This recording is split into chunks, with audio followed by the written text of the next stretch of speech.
Olá, aluno. Olá, aluna. Seja bem-vindo a mais uma aula de física.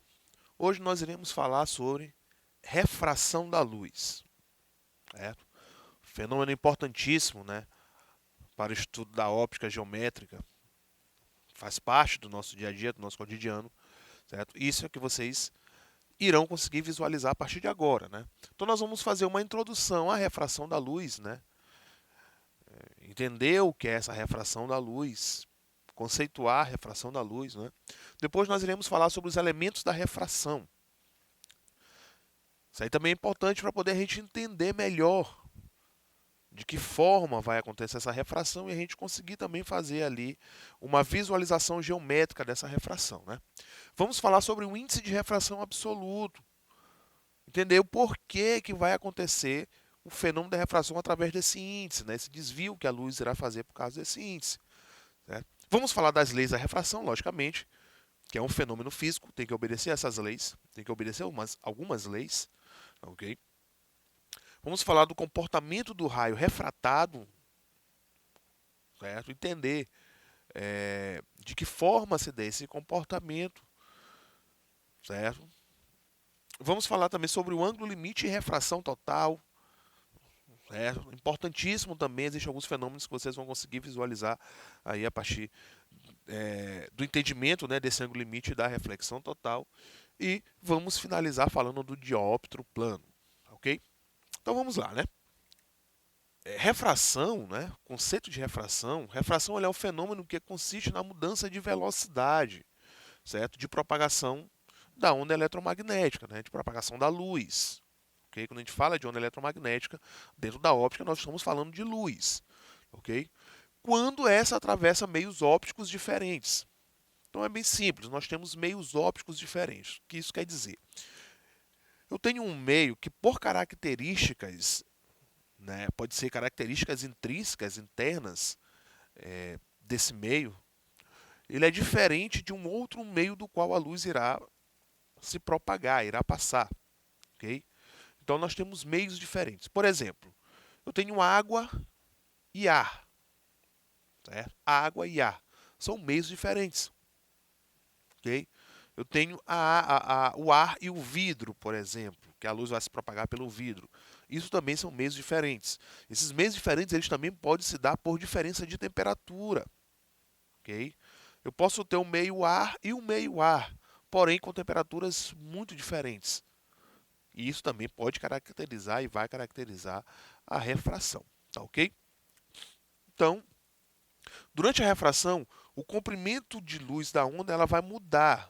O comprimento de onda é o tamanho da onda de luz, ok? Levando em consideração que a luz ela é uma onda, ok? Enquanto sua frequência permanece constante. Então vai haver uma mudança da velocidade dessa onda quando passa de um meio para outro. Isso é ocasionado, né, pelo comprimento de onda, pela diferença do comprimento de onda, ok? Então um exemplo disso, como nós estamos vendo na imagem, certo? É a dispersão da luz. Okay? Isso aqui é um fenômeno da refração. Então a luz ela passa pelo prisma e a partir dali ela vai refratar. Percebam que há um desvio dessa luz. Além do desvio da luz, há também uma dispersão dessa luz, ou seja, ela vai mudar algumas características, ok? Então isso é que nós chamamos de refração da luz, tá ok? Então veja como é simples. Então a refração ela pode ser regular ou difusa, muito simples. A refração regular, certo? É aquela, né, que vai a luz a passar de um meio para outro, mantendo a regularidade.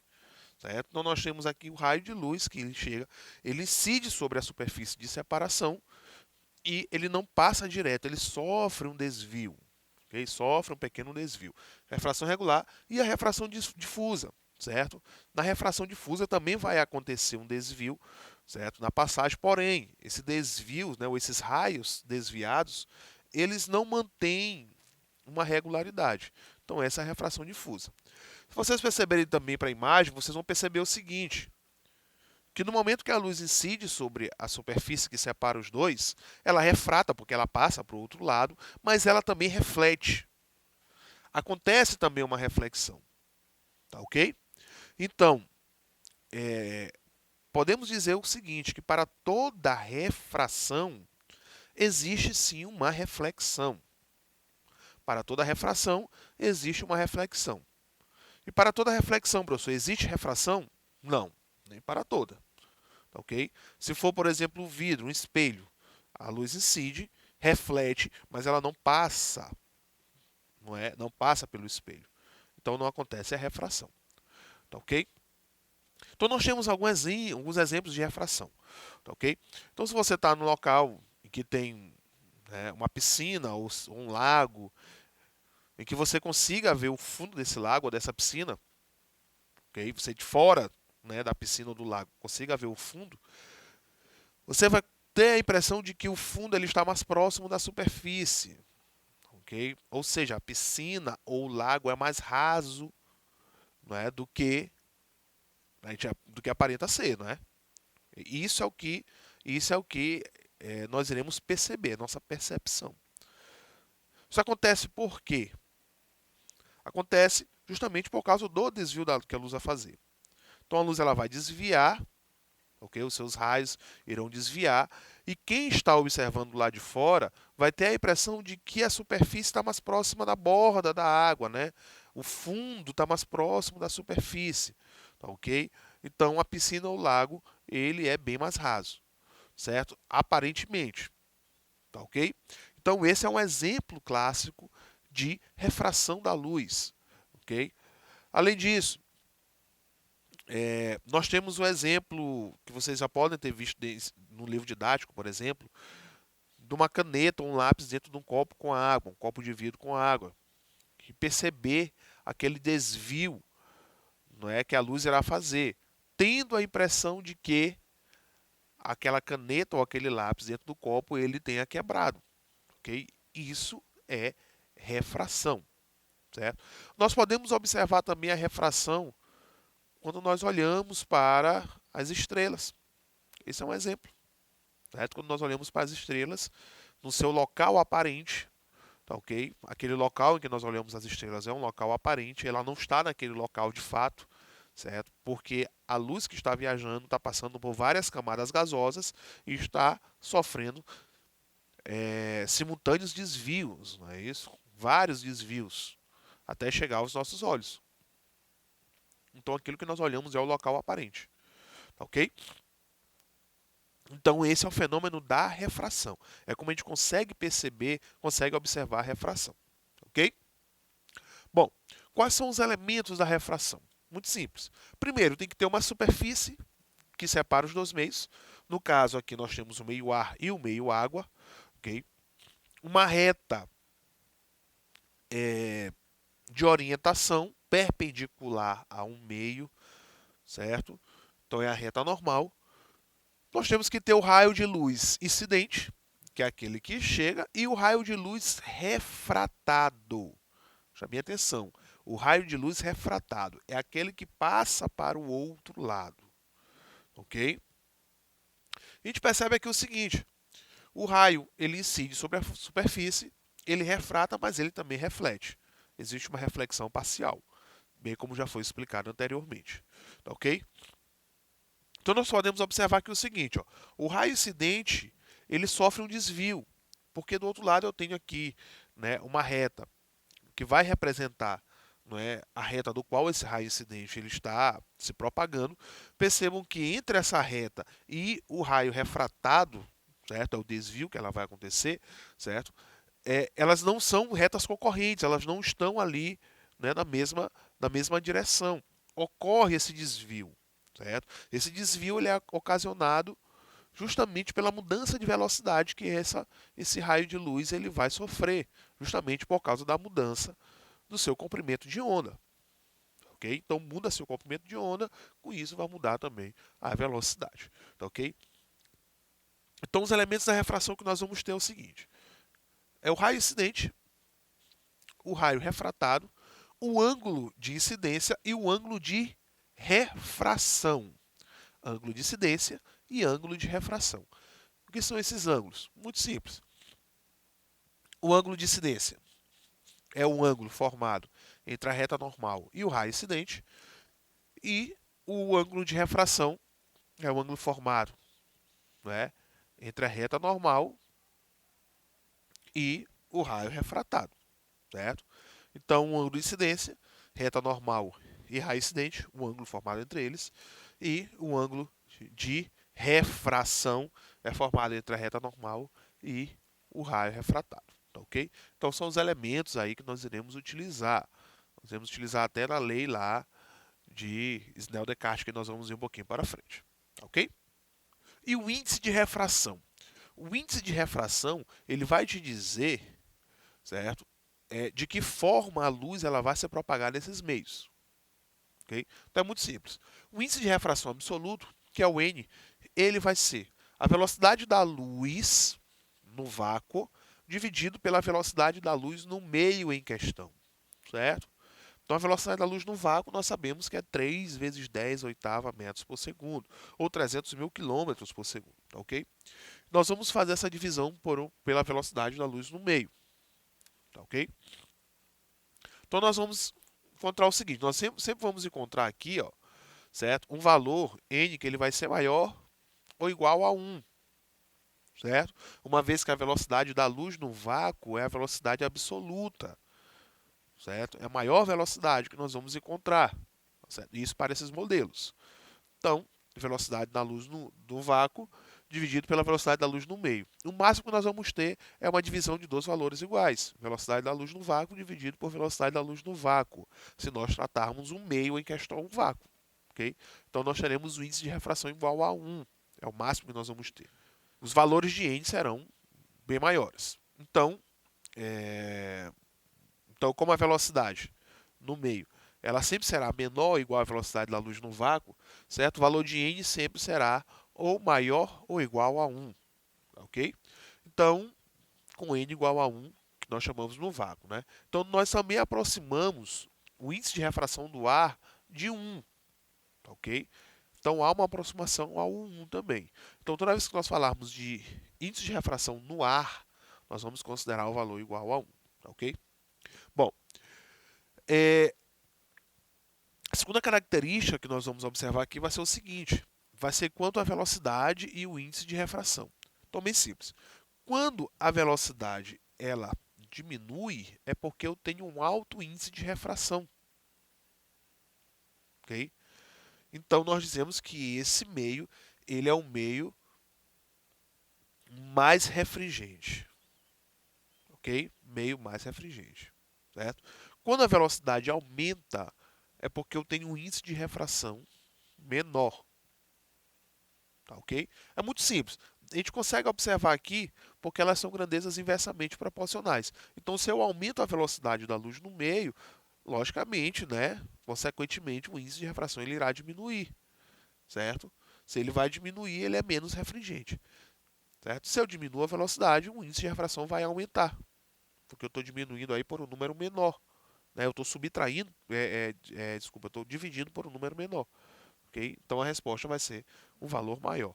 Então ele é o mais refringente, ok? Como exemplo, nós temos o seguinte: o ar quente. No ar quente, a densidade é menor, porque as moléculas estão mais dispersas. Então, se nós pegarmos o volume, nós vamos perceber que a quantidade de moléculas ali é menor, certo? Com isso, a velocidade vai ser maior, porque essa luz ela vai encontrar menos barreiras, né? Menos resistência a, né, se propagar. Consequentemente, o índice de refração também será menor. Ok? Então ele é menos refringente. Então a gente consegue observar aqui o seguinte, que a densidade e o índice de refração, eles andam juntos. Certo? Então a densidade, que é massa sobre volume, e o índice de refração, que é a velocidade da luz, né, dividido pela velocidade da luz no meio, velocidade da luz no vácuo por velocidade da luz no meio, eles vão andar juntos. Né? No caso do ar frio, a densidade aumenta porque as moléculas estão mais próximas, certo? A velocidade diminui porque ela vai encontrar mais dificuldades para se propagar. Consequentemente, o índice de refração ele aumenta também. Então, nós dizemos que ele é um meio mais refringente. Ok? Bom, as leis da refração. Então, a primeira lei, né, é muito simples: raio incidente, normal e raio refratado são coplanares, ou seja, fazem parte do mesmo plano. certo?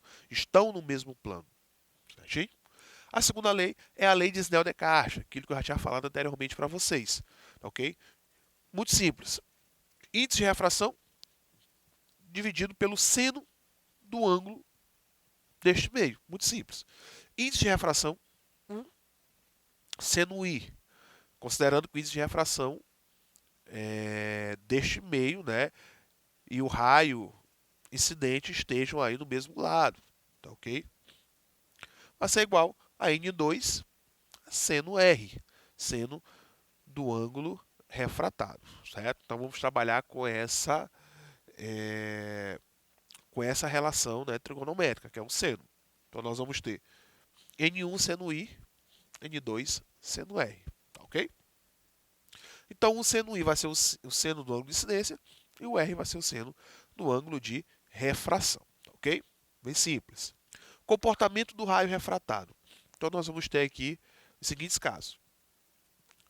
Quando o índice de refração ele for menor, né, o índice 1 for menor do que o índice 2, ou seja, ele vai passar do meio menos refringente para o mais refringente. Quando ele passa do menos para o mais refringente, o que vai acontecer? O raio refratado ele vai se aproximar da normal, ou seja, ele sofre um desvio se aproximando da reta normal. Isso quando ele passa do menos para o mais. Quando ele passa do menos para o mais, ok? Vai acontecer uma diminuição da velocidade.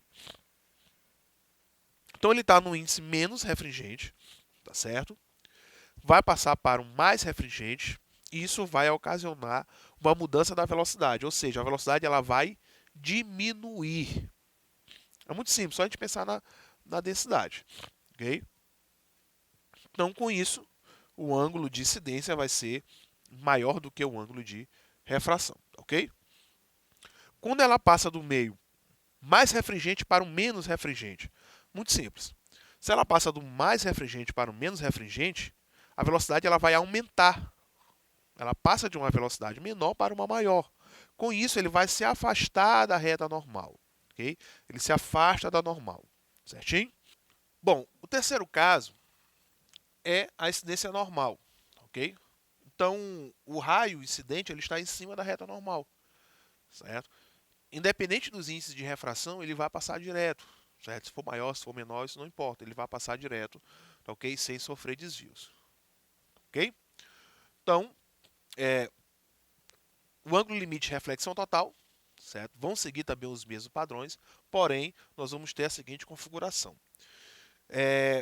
Então, na normal, né, nós já vimos que ele passa direto. Quando nós temos um ângulo, que é um ângulo de incidência, ele vai sofrer aí os desvios, né, obedecendo a questão dos índices de refração, né, e a mudança de velocidade, tá ok? Mas vai chegar um momento em que esse ângulo de incidência ele é um ângulo, né, com uma determinada abertura, em que a reflexão ela vai se dar em cima da superfície de separação entre eles, certo? Que nós chamamos de refração, né, de ângulo limite, ok? Então nós vamos ter aqui um ângulo limite, né, que vai ser o ângulo de incidência, ok? Que vai ocasionar, vai acarretar uma refração em cima da reta de separação, em cima da separação dos meios, superfície de separação dos meios. E a reflexão total é quando esse ângulo de incidência ele já tem uma abertura, né, de um valor tão acentuado em que esse ângulo, essa reflexão ela não consegue mais acontecer, justamente por causa do ângulo. Certo? A abertura do ângulo vai ser tão grande que não vai mais estar nem em cima da superfície de separação e nem do lado, né, oposto à refração. Tá ok? Então ele acaba refletindo. Certinho? Então nós aplicamos a lei de Snell-Descartes para poder entender esse ângulo limite, essa reflexão total, muito simples. Então o seno do ângulo, né, que nós chamamos de ângulo limite, ele vai ser o índice de refração menor dividido sobre o índice de refração maior. Tá ok? E nós vamos perceber que isso também acontece dentro do dióptro plano, né? Então nós temos a superfície de separação, tá ok? Então aqui nós temos aquele exemplo que foi falado, né, do lago e da piscina, ok? Então nós temos o fundo, né, o objeto aqui numa certa uma certa altura, numa certa distância, e quando nós observamos, né, de fora, nós conseguimos ver aqui o seu local aparente, tá ok? Então, quando nós olhamos também de uma outra perspectiva, a gente vai conseguir também perceber que há uma diferença entre aquilo que nós enxergamos e o seu local real, ok? Então, com isso, nós finalizamos a nossa aula de hoje e até a próxima.